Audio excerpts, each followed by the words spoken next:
बच्चों, आज हम पढ़ने जा रहे हैं व्यवहारिक व्याकरण और इसके तहत आज का हमारा विषय है वाक्य संरचना। जब भी हमें हमारे मन की बात दूसरों तक पहुंचानी होती है या किसी से हमें बातचीत करनी होती है, तब हम वाक्यों का सहारा ही लेते हैं। और वाक्य यानी सेंटेंस के माध्यम से ही हम हमारे मन में उठने वाले विचार भाव दूसरों के सामने व्यक्त कर सकते हैं। इसलिए भाषा की मुख्य इकाई के रूप में वाक्यों को समझा जाता है और इसी के माध्यम से हम हमारे मन की बात या मन के भाव पूर्ण रूप से दूसरों के सामने व्यक्त कर सकते हैं। अब वाक्य हैं, हमें हमारे द्वारा बोले जाते हैं, हमारे मन के भावों को दूसरों के सामने व्यक्त करते हैं, तो हमें वो सही रूप से उच्चारित भी करने चाहिए और साथ में हमें उचित क्रम का भी ध्यान में रखना चाहिए। और ये जो हमारे द्वारा वाक्य सेंटेंस बोले जाते हैं, कभी कभी हम इनमें बोलते तो सेंटेंस है लेकिन शब्दों का सही क्रम का इस्तेमाल नहीं है या सही रूप से उच्चारित नहीं है, तो वहाँ पर अर्थ का अनर्थ हो जाता है। और ये सारी बातें हम व्याकरण के माध्यम से सही रूप से समझने का प्रयास करते हैं। और आज उसी बारीकी को जानने के लिए हम यहाँ वाक्य संरचना पढ़ रहे हैं और उसको जानने के लिए हम एक उदाहरण को पढ़ रहे हैं कि जैसे नदी के किनारे किनारे एक गाय जा रही थी। तो इस सेंटेंस में सही उच्चारण भी है और वाक्यों का यानी वाक्य में आए शब्दों का सही क्रम भी लिखा गया है। तो ये वाक्य तो हम या ये दृश्य जो हम यहाँ देख रहे हैं, हमारे मन में उठ रहे हैं भाव, उनको अगर हम दूसरों के सामने रखना चाहते हैं तो यहाँ सही रूप से हमने बोला भी है और ये लिखा भी सही रूप से गया है, जो है नदी के किनारे किनारे गाय जा रही थी। लेकिन कभी कभी हम शब्दों का सही क्रम दिमाग में नहीं रख पाते हैं, तो वहाँ पर सेंटेंस लिखा होने के बाद भी अपने अर्थ को पूर्णतः दूसरों के सामने वो व्यक्त नहीं कर पाता है। और वो इस प्रकार है कि नदी जा थी के किनारे गाय रही एक, यानी यहाँ भी सेंटेंस है, ऊपर भी सेंटेंस है, लेकिन दूसरे क्रम का जो वाक्य है उसमें क्रमबद्धता नहीं है। क्रमबद्धता यानी शब्दों का सही रूप में इस्तेमाल क्रम के अनुसार नहीं किया गया है, इसलिए ये वाक्य अपने पूरे अर्थ को प्रकट नहीं कर पा रहा है। और वाक्य के शब्दों का सही रूप से संयोजित और स्वाभाविक रूप से लिखने का तरीका रखने पर ही हम हमारे मन में जो बात है या हमारे मन के जो भाव हैं वो पूर्ण रूप से दूसरों के सामने रख सकते हैं या दूसरों के बात या भाव पूर्ण रूप से हम समझ सकते हैं। इसलिए ये हमें क्रमबद्धता का पूर्ण रूप से ध्यान रखना जरूरी है। और ये सारी बातें आज हम हमारे इस वाक्य संरचना के माध्यम से समझने का प्रयास करेंगे, क्योंकि कभी कभी हम देखते हैं कि हमारे द्वारा एक या दो पद बोले जाते हैं और उसमें भी पूरा भाव व्यक्त हो जाता है। तो आप यहाँ बोलोगे कि ये पद होता क्या है, तो बेटा ये जो शब्द हैं ये जब वाक्य के रूप में प्रयुक्त हो जाते हैं तो वाक्य में जितने भी शब्द आते हैं वह सारे के सारे क्या कहलाएंगे, पद ही कहलाते हैं। जैसे ये जो शब्द लिखा गया है नदी के किनारे किनारे, तो यहाँ नदी खाली सिंगल नदी भी एक पद है, के लिखा है तो ये भी पद है, किनारे ये भी पद है। ये सारे यहाँ पर वाक्य में जितने भी शब्द हैं ये सारे एक पद के रूप में भी काम कर रहे हैं, ठीक है। तो यहाँ पर देखिए कि कभी कभी एक या दो पद भी हमारे मन के भावों को पूर्ण रूप से स्पष्ट कर सकते हैं। जैसे हमारे पास शब्द है सुनिए, अगर हम किसी को कुछ कहना चाहते हैं, बुलाना चाहते हैं, तो वहाँ शब्द हमारे द्वारा अक्सर बोला जाता है सुनिए, तो सामने वाला वो बात समझ आएगा। और कभी कभी हम कोई बात कह रहे हैं और किसी से हम कोई निर्णय चाहते हैं या कोई बात करवाना चाहते हैं कि ये अच्छी है या नहीं, तो वहाँ पर सिर्फ इतना सा भी बोलकर हम अपनी बात पूरी कर सकते हैं, क्यों नहीं। और हमने कुछ खरीदा है या कोई बात कही है, अगर उन्हें अच्छी लगी है सामने सुनने वालों को, तो वो इतना सा बोलकर अपनी बात की पूर्णता कर सकते हैं, बहुत अच्छा। और कभी किसी से हमें कुछ मंगवाना है और कहना है, तो वहाँ पूरा वाक्य बोलने की बजाय जाओ, इतना भी हम कह सकते हैं। और धन्यवाद अपने आप में पूर्णतः एक पद है जो अपनी बात पूरी स्पष्ट करता है। यानी ये जरूरी नहीं कि हम बड़े बड़े सेंटेंसेस सब टाइम बोलते रहें, हमारे द्वारा कम शब्दों में भी पूरी बात कहने का तरीका वाक्यों के माध्यम से ही हम समझते हैं और इनकी गहराई को व्यक्त भी कर सकते हैं। इसलिए हमें वाक्यों का पूर्ण रूप से ज्ञान होना जरूरी है, जो हमें व्याकरण के माध्यम से समझना और जानना है। इन उदाहरणों में मुख्य दो बातें हमें दिखाई दे रही है, यानी ऊपर जो हमने उदाहरण पढ़े हैं सिंगल वाले और पूर्णता वाले, तो उसके माध्यम से जो बात हमें समझ में आई वो इस प्रकार है कि वाक्य शब्दों की वह इकाई है जो रचना की दृष्टि से अपने आप में ही स्वतंत्र है। यानी पहली बात क्या दिखाई दी है, वाक्य शब्दों की एक इकाई है। इकाई का मतलब क्या है, जुड़ा हुआ एक रूप है जो रचना की दृष्टि से अपने आप में स्वतंत्र है। और दूसरी है, वाक्य किसी विचार या भाव को पूर्णता से व्यक्त कर सकता है।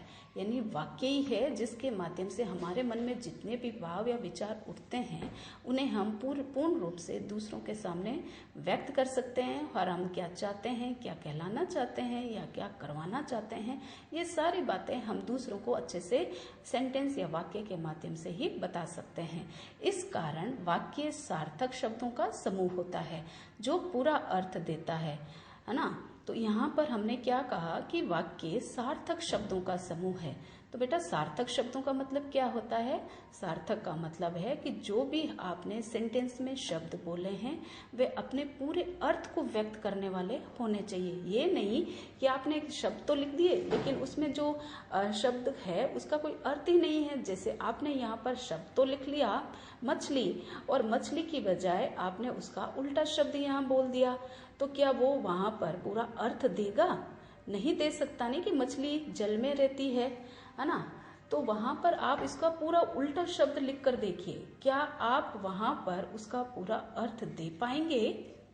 क्या आप वहां पर पूरा अर्थ दे पाएंगे? हमने सेंटेंस बोला था मछली जल में रहती है, तो ऐसे ही हमने सही क्रम में और सही रूप में लिखा है तो सामने वाले को समझ में आ जाएगा। लेकिन आपने लिखा है लिचमी, लिचम और लल, लिचम जल में रहती है, तो यहाँ पर लिचम क्या शब्द होगा? लिचम तो कुछ भी शब्द नहीं होता है ना।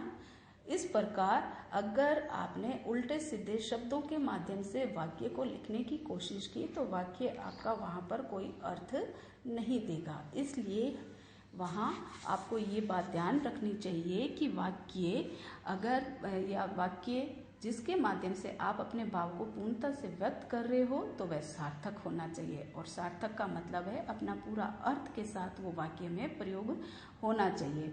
और इस कारण से हम वाक्य की यहाँ जो डेफिनेशन निकालते हैं वो इस प्रकार है कि वाक्य शब्दों का वह व्यवस्थित समूह है जो पूरा अर्थ देता है। यानी शब्द, इसकी डेफिनेशन क्या हो जाएगी, परिभाषा क्या हो जाएगी, वाक्य पदों का व्यवस्थित समूह है जो पूरा अर्थ देता है।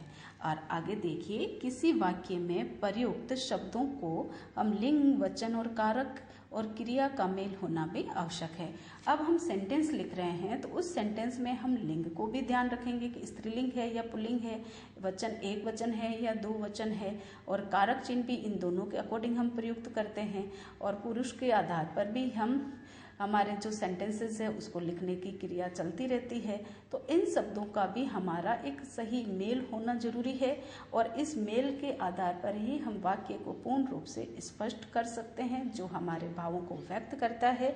और यदि वाक्य में मेल नहीं होगा तो इसका अर्थ स्पष्ट नहीं होगा। जैसे इला, गीता और कांता को मिलकर गाने गई।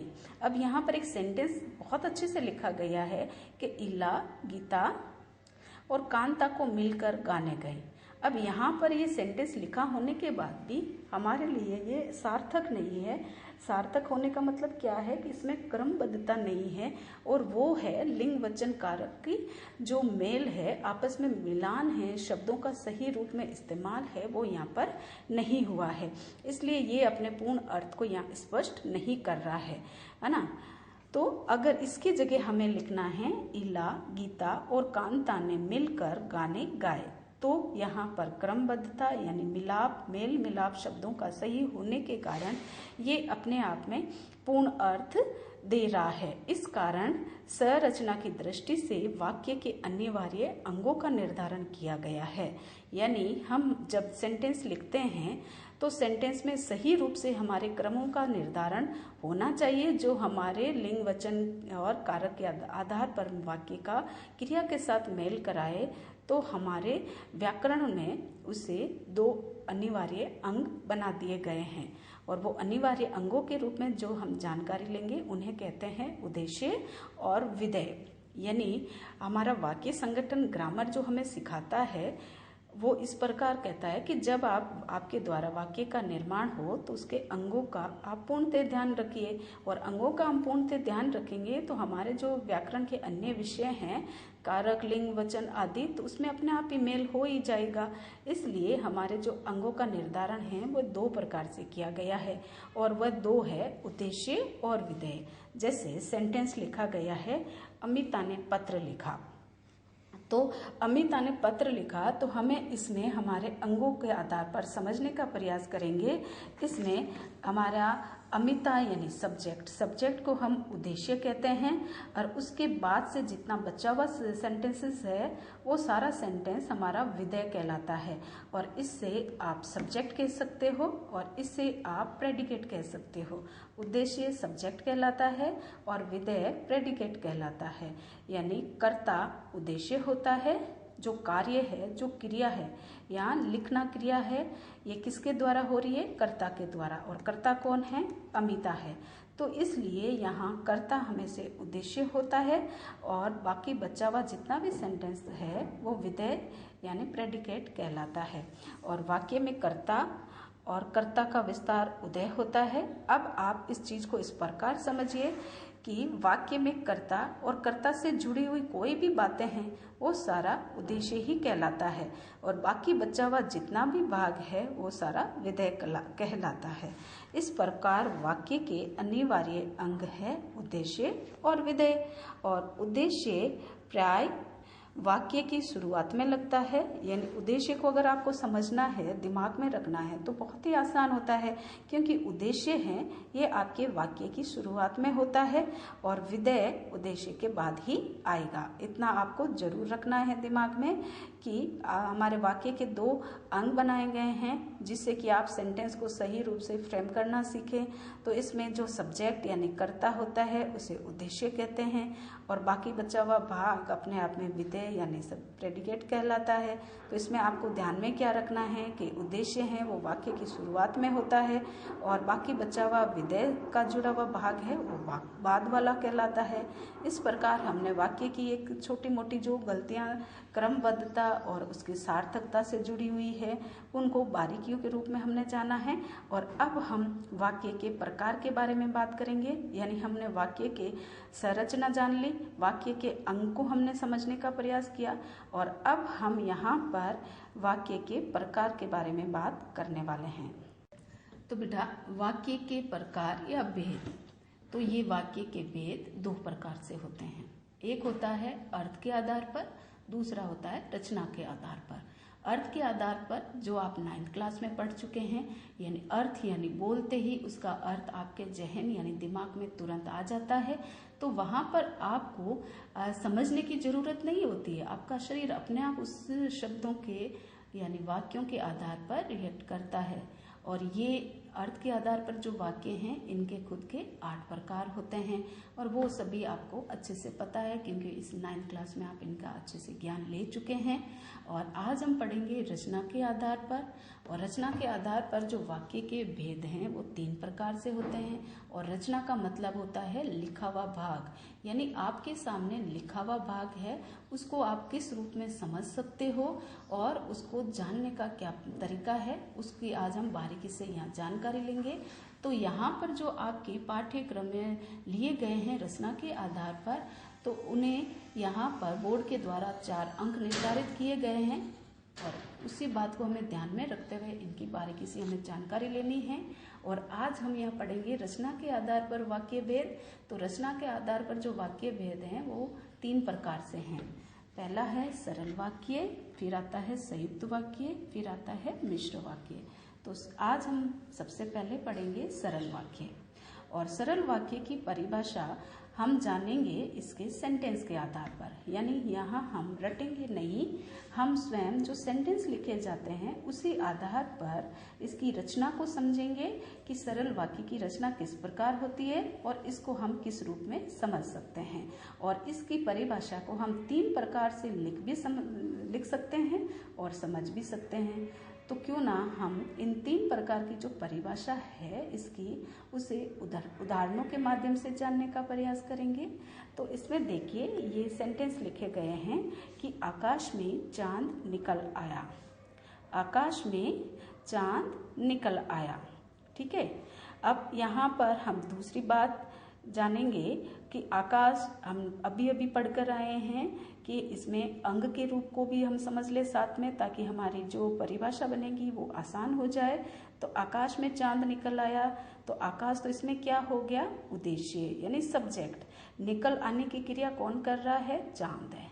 तो यहाँ पर देखिए आकाश में चांद, तो आकाश में चांद ये पूरा का पूरा सेंटेंस है, वो क्या कहलाएगा, आपका उद्देश्य कहलाएगा, क्योंकि यहाँ पर जो निकलने की क्रिया किससे जुड़ी हुई है, और चांद से जुड़ी हुई है। तो यहाँ पर ये जो आपका उद्देश्य है ये पूरा होगा चांद तक, आकाश में चांद, और निकलने की क्रिया क्या हो जाएगी, विधेय कहलाएगी, ठीक है। ये यहाँ से ये जो बाकी बचा हुआ भाग है ये आपका क्या कहला रहा है, विधेय कहला रहा है, और आकाश में चांद क्या कहला रहा है, आपका उद्देश्य कहला रहा है। इतना आप जरूर ध्यान रखेंगे। तो इस आधार पर आप एक डेफिनेशन बना सकते हो कि जिस सेंटेंस में एक उद्देश्य हो, ये एक उद्देश्य हो और एक विधेय हो, वो क्या कहलाता है, सरल वाक्य कहलाता है। पहली डेफिनेशन इसकी क्या बनी, जिस वाक्य में एक उद्देश्य और एक विधेय हो वह सरल वाक्य कहलाता है। यानी अभी आपने पढ़ा था कि जो सब्जेक्ट है उससे जुड़ा हुआ विस्तार भी किसमें आता है, आपका उद्देश्य में ही आता है। तो यहाँ पर ये आकाश किससे जुड़ा हुआ है, चांद से, क्योंकि चांद का स्थान कहाँ होता है, आकाश में। तो ये पूरा का पूरा जो सेंटेंस है यहाँ पर ये किस रूप में जा रहा है, उद्देश्य के रूप में, यानी सब्जेक्ट के रूप में। और निकल आया क्या बन जाएगा, विधेय बन जाएगा। तो एक डेफिनेशन आपने क्या बनाई, आकाश में चांद निकलता है, इससे आपने क्या डेफिनेशन बनकर आई है कि जिस वाक्य में एक उद्देश्य हो, एक विधेय हो, वहां पर सरल वाक्य होता है। और इसको दूसरे रूप में भी हम समझ सकते हैं कि जिस वाक्य में एक कर्ता हो, एक क्रिया हो, एक कर्ता हो, एक क्रिया हो, वो भी सरल वाक्य कहलाता है। तो आकाश तो चांद का विस्तार हुआ है ना, सब्जेक्ट का विस्तार है, ठीक है। ये जो कर्ता है इसका विस्तार आकाश है। तो ये पूरा का पूरा आपका एक ही कर्ता से जुड़ी हुई बात यहाँ पर स्पष्ट कर रहा है। तो इसलिए ये सब्जेक्ट है और ये प्रेडिकेट है। तो दूसरे नंबर की डेफिनेशन क्या बनकर आ रही है कि जिस वाक्य में एक कर्ता और एक क्रिया हो वो भी सरल वाक्य कहलाता है। आगे देखेंगे, आकाश में चांद और तारे निकल गए। आकाश में चांद और तारे निकल गए। अब आप इस सेंटेंस को ध्यान से देखिए, आकाश में चांद और तारे निकल गए। अब सबसे पहले हम यहाँ पर हमारी क्रिया समझने का प्रयास करेंगे। तो इसमें क्रिया क्या है, निकल गए, और ये निकल गए क्रिया है, और तारे और चांद क्या है, आपके सब्जेक्ट हो गए, और आकाश वापस क्या हो गया है, आपका सब्जेक्ट का विस्तार हो गया है। आकाश क्या है, आपके सब्जेक्ट का विस्तार है, कर्ता का विस्तार है। और यहाँ कर्ता कितने हो गए हैं, चांद और तारे, 2 कर्ता है यहाँ पर, चांद और तारे दोनों कर्ता है, और कर्ता का विस्तार आकाश हो गया है। और इन दोनों से जुड़ी हुई आपकी क्रिया यहाँ पर एक ही है, और वो क्रिया है निकलना। क्रिया क्या है, निकलना एक ही है। इसलिए यहाँ पर जो आपकी 3rd नंबर की डेफिनेशन बनेगी वो इस प्रकार है कि जिस वाक्य में कर्ता तो कितने भी हो सकते हैं, कर्ता तो कितने भी हो सकते हैं, लेकिन क्रिया हमेशा एक ही होती है, वो भी सरल वाक्य होता है। तो चांद और तारे 2 कर्ता हो गए, लेकिन उन दोनों से जुड़ी हुई क्रिया तो एक ही है ना, निकल गए। तो तो यहाँ पर ये क्या कहलाएगा, सरल वाक्य। और आगे देखिए, राम, मोहन, सोहन और राज जयपुर गए।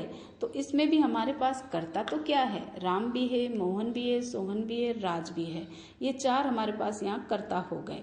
लेकिन इन चारों से जुड़ा हुआ क्रिया का जो रूप है वो सिर्फ एक है, गए। तो यहाँ पर भी क्या होगी, सरल वाली, सरल डेफिनेशन, सरल वाक्य की, जिस वाक्य में कर्ता तो कई हो सकते हैं लेकिन क्रिया उनसे जुड़ी एक ही होती है, तो वो भी सरल वाक्य के अंतर्गत आता है। फिर आकाश देखिए, आकाश में चांद के निकलने पर चांदनी से वन नहा गए।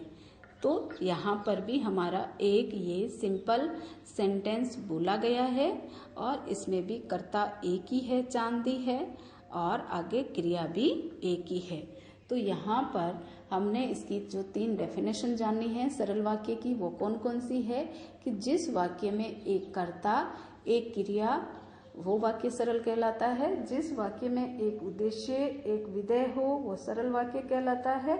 और फिर देखिए, जिस वाक्य में कर्ता तो कई हो सकते हैं लेकिन उनसे जुड़ी क्रिया एक हो, वो सरल वाक्य कहलाते हैं। अब हम जानेंगे संयुक्त वाक्य के बारे में। बेटा, सेकंड नंबर पर आता है संयुक्त वाक्य। और संयुक्त का मतलब भी क्या होता है, सम प्लस युक्त, यानी साथ में मिलाया गया वाक्य। और साथ में कौन से वाक्य मिलते हैं, जो बराबर हैसियत वाले होते हैं, यानी जो दोनों दो वाक्य होते हैं, 2 से ज्यादा भी हो सकते हैं इसमें, लेकिन जितने भी इसमें वाक्य आएंगे वो स्वतंत्र पूर्ण अर्थ देने वाले होते हैं और उन्हें हम योजक चिन्हों के द्वारा जोड़ते हैं। ठीक है, तो इसकी डेफिनेशन क्या होती है, जिस वाक्य में 2 या 2 से अधिक मुख्य तथा स्वतंत्र उपवाक्य होते हैं वो संयुक्त वाक्य कहलाते हैं। और ये सभी उपवाक्य समुच्चय बोधक अव्यय, जिन्हें योजक चिन्ह कहते हैं, उनसे जुड़े हुए होते हैं। अब इसे हम यहाँ हमारे पास जो उदाहरण हैं उनसे समझने का प्रयास करेंगे कि संयुक्त वाक्य में होता क्या है। कि कोई भी वाक्य जो 2 है और वो पूर्ण अर्थ लिए हुए हैं, ठीक है, पूर्ण अर्थ लिए हुए हैं, उन्हें जब हम एक बनाएंगे तो उन्हें समुच्चय बोधक अवयव के द्वारा या योजक चिन्हों के द्वारा हम जोड़कर एक बना देते हैं। जिसमें इसमें हमारे सेंटेंस क्या है कि बिजली नहीं है। ठीक है, पहला सेंटेंस तो क्या बना, बिजली नहीं है। अब दूसरा अगर इसलिए हटा देंगे तो उसके लिए हम क्या लिखेंगे, बिजली नहीं है, बिजली नहीं होने के कारण अंधेरा है। ये दूसरा सेंटेंस पूरा इस प्रकार होगा। ठीक है, बिजली नहीं है इसलिए अंधेरा है। अब मैं इसलिए को हटाऊंगी और पूरा सेंटेंस लिखूंगी यहाँ पर, बिजली नहीं होने के कारण अंधेरा है। तो रिपीट क्या होगा सेकंड वाले में, बिजली नहीं। तो जब हम साथ में सेंटेंस बनाते हैं या मिलाते हैं संयुक्त, तो जो हमारी ये चीजें जो रिपीट हो रही है ये दोनों, इसको हम दूसरे में रिपीट नहीं करेंगे, वो अपने आप पूर्ण अर्थ लिए हुए ही स्पष्ट होती है। या आप यहाँ पर ये भी लिख सकते हो, बिजली नहीं है, बिजली नहीं है इसलिए अंधेरा है। ठीक है, तो आप ये वाली चीज वापस यहाँ पर रिपीट नहीं कर रहे हो, इसकी बजाय आप यहाँ क्या लगा रहे हो, इसलिए शब्द लगा रहे हो। और इसलिए लगाते ही ये क्या बन जाएगा, एक संयुक्त सेंटेंस बन जाएगा। 2 अलग अलग इंडिविजुअल सेंटेंस को लेकर ये संयुक्त यानी साथ में मेल जोल वाला एक सेंटेंस यहाँ बन जाएगा। फिर देखिए, विमान में खराबी थी, विमान में खराबी थी, विमान में दुर्घटना हो गई। ये 2 इंडिविजुअल सेंटेंस थे। यहाँ पर देखो, विमान में खराबी थी पूर्ण सेंटेंस है, विमान में दुर्घटना हो गई दूसरा सेंटेंस है। अब हमें इन दोनों को संयुक्त यानी साथ में मिलाना है, तो हम ये विमान शब्द यहाँ रिपीट नहीं करेंगे, उसकी जगह हम क्या लगाएंगे, इसलिए लगा रहे हैं। विमान में खराबी थी इसलिए दुर्घटना हो गई। ठीक है, विमान में खराबी थी इसलिए दुर्घटना हो गई। और इसलिए किसकी जगह लगा रहे हैं हम, सेकंड वाले। वापिस जो विमान हमें यहाँ रिपीट करना है, उसकी जगह अगर आपने वो शब्द यहाँ वापस रिपीट करा तो यहाँ पर वाक्य में पुनरुक्ति दोष लग जाता है। इसलिए हम यहाँ पर हमारे योजक चिन्हों के माध्यम से शब्दों को पूर्ण देने का प्रयास किया जाता है कि विमान में खराबी थी। हमारा सेंटेंस तो क्या था, विमान में खराबी थी, विमान में दुर्घटना हो गई। इसकी बजाय हमने क्या लिख दिया, विमान में खराबी थी इसलिए विमान में दुर्घटना हो गई। तो विमान को कट करके हमने इसलिए करा और सेंटेंस क्या बनेगा, विमान में खराबी थी इसलिए दुर्घटना हो गई। आगे थर्ड देखिए, सिपाही ने युवक को पीटा। सिपाही ने युवक को पीटा, युवक ने जेब काटी थी। ठीक है, ये दो अलग अलग सेंटेंस है। सिपाही ने युवक को पीटा, सिपाही ने जेब काटी थी। तो ये दोनों चोर ने जेब काटी थी। सिपाही ने युवक को पीटा, युवक ने जेब काटी थी। आपका सेंटेंस तो ये बन रहा है ना कि सिपाही ने युवक को पीटा, युवक ने जेब काटी थी। ये सेंटेंस बन रहे हैं दोनों अलग अलग। अब इसको हम साथ में जोड़ेंगे, संयुक्त करेंगे तो हमारा सेंटेंस क्या बन जाएगा। हम यहाँ पर उसने शब्द लगा दिया, किसकी जगह लगाया हमने, युवक की जगह। युवक की जगह हमने क्या लगाया है, उसने लगा दिया है कि सिपाही ने युवक को पीटा क्योंकि युवक ने जेब काटी थी। अब यहाँ युवक लगाने की बजाय हम सर्वनाम शब्द उसने लिख दिया है। ठीक है, तो संयुक्त सेंटेंस का मतलब क्या होता है, साथ में मिलाना। और साथ में हम किस सेंटेंस को मिलाएंगे, जो बराबर अर्थ देते हैं, जिसमें सब्जेक्ट भी हो, क्रिया भी हो और कर्म भी हो सकता है। तो ये जो पूर्ण अर्थ वाले दो सेंटेंस होते हैं, जिन्हें अलग अलग करने पर भी उनके पूर्ण अर्थ रहते हैं और साथ में करने पर भी वह पूर्ण अर्थ में ही रहते हैं, ऐसे सेंटेंस ही संयुक्त सेंटेंस के अंतर्गत लिखे जाते हैं। ठीक है, और थर्ड नंबर पर हमारे पास आता है मिश्र वाक्य। और मिश्र का मतलब होता है मिला जुला वाक्य। और इसकी डेफिनेशन क्या है कि इसमें एक तो मुख्य वाक्य होता है और दूसरा वाक्य पहले वाले पर आश्रित होता है। एक वाक्य मुख्य होता है, दूसरा पहले वाले पर आश्रित होता है।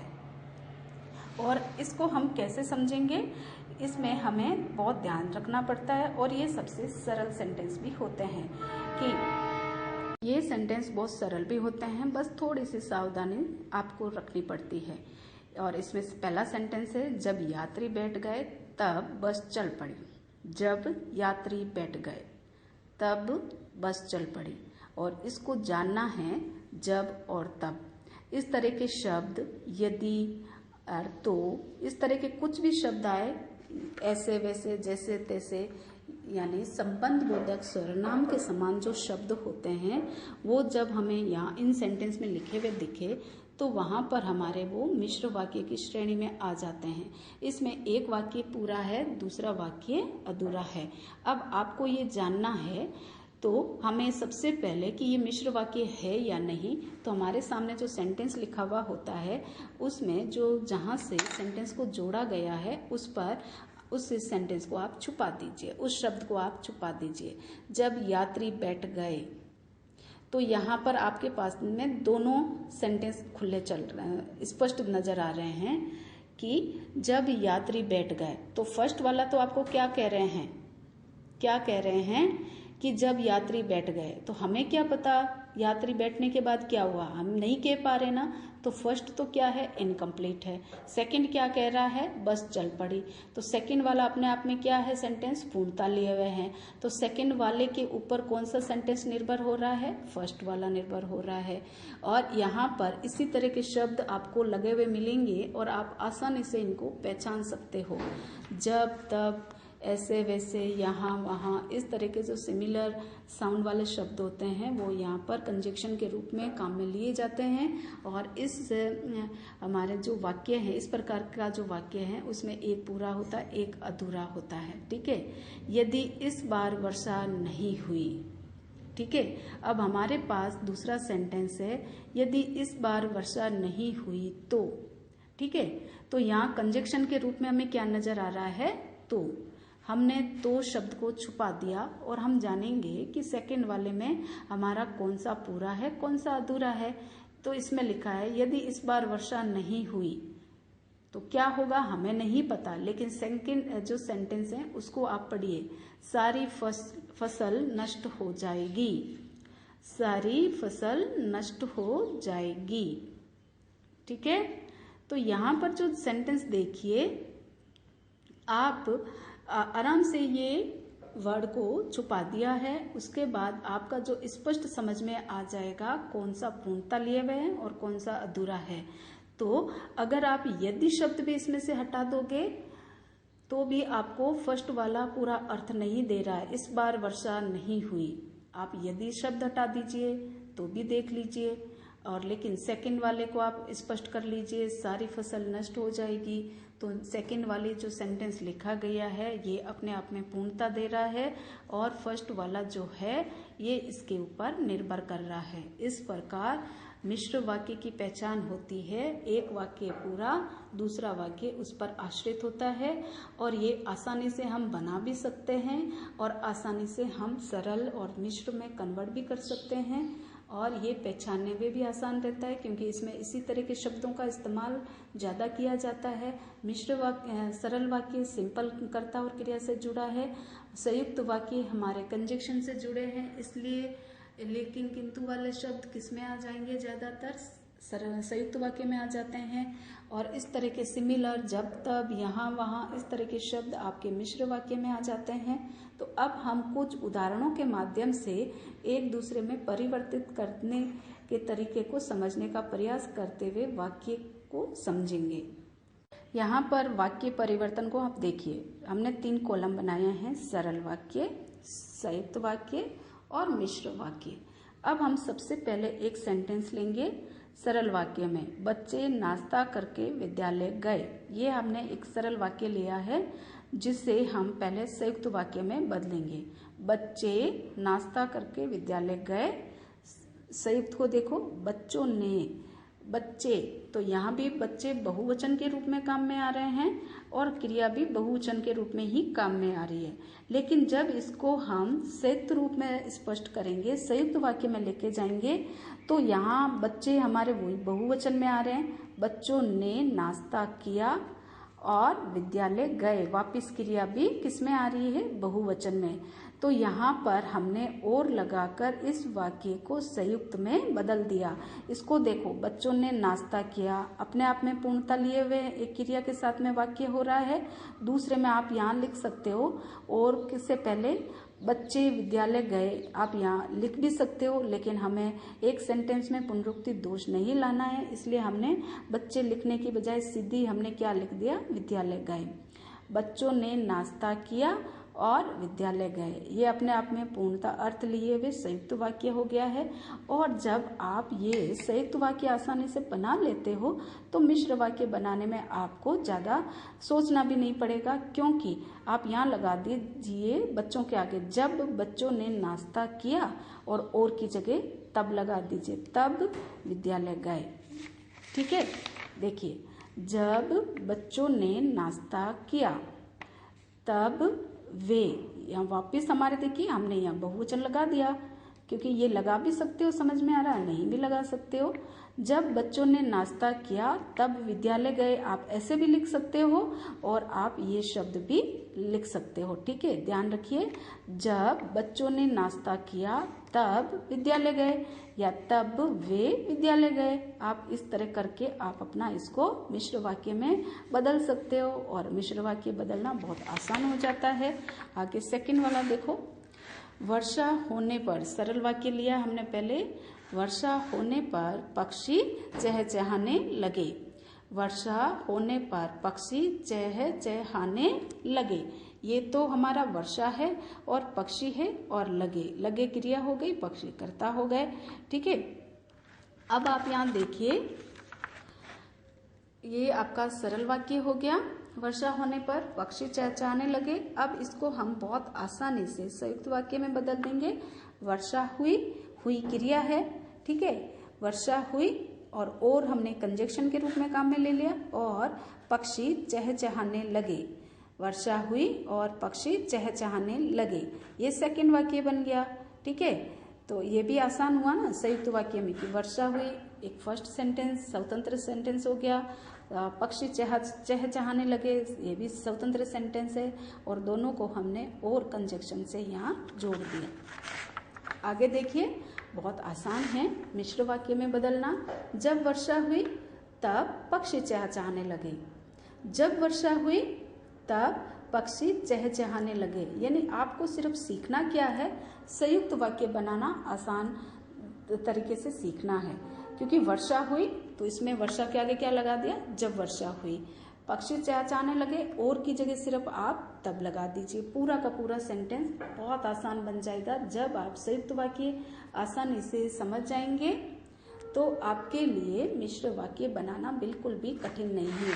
क्योंकि हमने जो हमारे सेंटेंस में जो लिए हैं उनको भी आप देख लीजिए कि वो भी आपके लिए किस रूप में यहाँ आसान रहेंगे। बिजली नहीं है इसलिए अंधेरा है, इसको भी आप उसमें बदल सकते हो, है ना। जब बिजली नहीं थी तब अंधेरा था, है ना।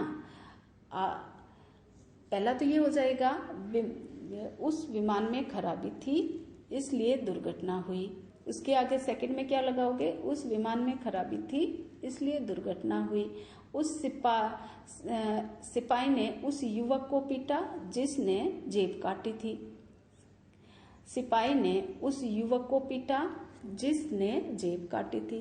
तो आराम से आप बना पा रहे हो या नहीं बना पा रहे हो संयुक्त वाक्य से मिश्र वाक्य। आपको सीखना क्या है, आपको सिर्फ सरल वाक्य की गहराई जाननी है, आपको सिर्फ सरल से फिर संयुक्त को थोड़ा सा और समझना है। ये दो वाक्य जब आपके समझ में आ जाएंगे तो आप आसानी से मिश्र वाक्य को समझ सकते हैं। अब आप ये वाक्य दोबारा पढ़ेंगे, जानेंगे, और जहाँ भी आपको समस्या हो दोबारा पूछ सकते हैं।